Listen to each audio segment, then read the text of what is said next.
I have to be clear, it was reported in The Guardian that Israel had closed all entry points into Gaza, and that many charities and international organisations were warning that famine was imminent. It occurred to me that if food and convoys aren't getting in, then quite possibly medics and medical equipment aren't either. So I thought we'd catch up with the consultant plastic surgeon, Victoria Rose, who you've met on a few occasions on this programme. Victoria works for Guy's and St Thomas's and Chelsea and Westminster Hospital, but has also made a number of trips to Gaza to provide absolutely essential treatment to people in absolutely dire straits.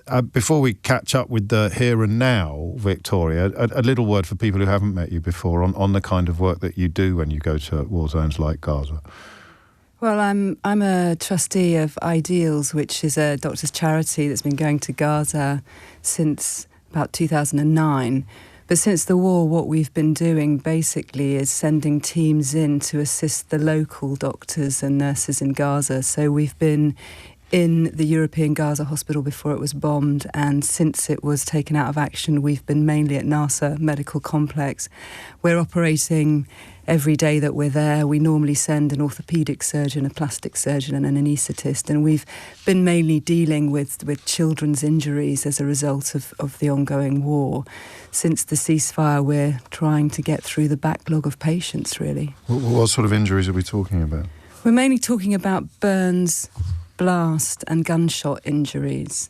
So obviously the blast injuries can be anything from the blunt force of the explosion throwing you against a blunt sort of wall or building, damaging the body. But then there's all of the shrapnel wounds that you see. So when the explosion goes off, things are sort of whipped up in that initial blast and then ejected at very high velocities, and those hit people and amputate arms and legs and penetrate abdomens and heads and that sort of thing. And then you have burns from the heat of the explosion, but also from the fires that the explosion starts.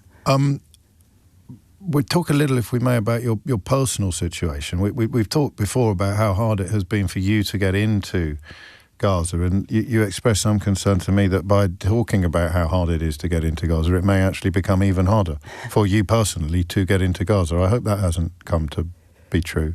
I'm not sure, really. We still haven't managed to get back since we left in June of last year. We tried in October 2025, and then we tried again in December 2025. And as a charity, we've sort of decided that we will, myself and Graham, who's also been denied 3 times, that we will take a pause. We have a very lovely human rights lawyer in Israel who has taken up our case, along with another 50 doctors who have been denied from... Did they give you a reason for being denied? No, and that's what the case is about. Under their own law, as well as international law, they have to give us a reason why they're denying us access to another country. So that is what she is appealing COGAT for.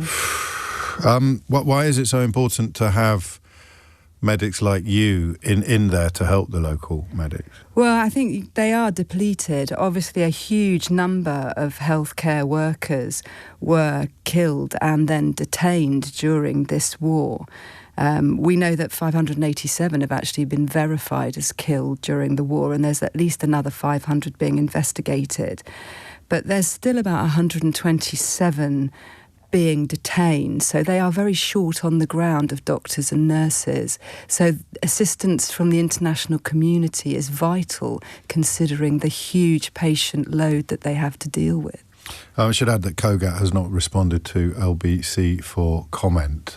So, I mean, I don't want to tempt you into undue speculation, but I mean, do you think your own refusals are born of some of the interviews you've given and some of the things you've done outside the operating theatre? I don't know for sure, but I'm fairly confident it hasn't helped. But looking at the doctors that have been denied, they all seem to be doctors who have been at least once before. It's very unlikely that a doctor is denied entry if they've never been in before. Wow. And what else do we know about medical equipment getting in? I mean, I reported yesterday, and I was thinking primarily, Victoria, about food, actually, because the charities and NGOs were warning about famine. But of course, now that you're here, it occurs to me that medical equipment can't get over closed borders either. We've been talking to our colleagues at the NASA Medical Complex, and they are now 52% of their essential medicines, so that's things like antibiotics and painkillers, are at zero stock. And about 72% of their disposable items are at zero stock. So that's gloves, gowns, swabs, those sorts of things. But there's been huge delays getting equipment into Gaza at the moment. Israel have a dual list. Items can be on a dual list. So if Israel deems that they could be used as weapons or in any way to aid Hamas or any other terrorist organisations, then they're not let in. And unfortunately for us, a lot of our medical equipment could be deemed as a weapon, even things from scissors to scalpels to the drills that we use to put in plates in the long bones and fractures that we fix. So we face a huge difficulty getting equipment in. We've got quite a few suitcases full of orthopaedic equipment still waiting at Al Arish to get in, and the WHO have been trying to assist us, but they don't seem to be able to get it in. At the moment, tent poles are on the dual item list, so we're not confident that we're going to be able to get drill bits over the line. No. Just a word, if you would, on why you think they might discriminate against medics who've been before in favour of medics who haven't been at all. So some of my listeners would have picked up on what you just said. I can't say for sure, but it is very clear when we go that the doctors who have been before are far more useful than the ones that have never been. It's a bit like hitting the road running. If you've been, you know what to expect. You're mentally prepared, physically prepared, and you can really make a start as soon as you get there. People that have never been before often take a few days to acclimatise to the workload, to the environment, and it's a slower, less effective start for them. So, I mean, as you say, we can't know for sure, but what the reality of this decision is, or this distinction is that the most effective doctors are being denied entry. Yeah, I think the most effective doctors are definitely being denied entry. I don't tempt you outside your field of direct expertise, so don't answer this if you don't want to or if you can't. But would any of this, could we have hoped, perhaps forlornly, that any of this would be covered in the so-called ceasefire arrangements and deal? I think we had hoped that getting medical equipment in would have been part of the restructuring of the healthcare service in Gaza. I don't think we were expecting this much difficulty. Even things like X-ray equipment is being blocked at Al Arish, at Rafah now. So it's very difficult to rebuild these hospitals. Most of them, I think there's one MRI scanner functioning in Gaza at the moment, no CT scanners.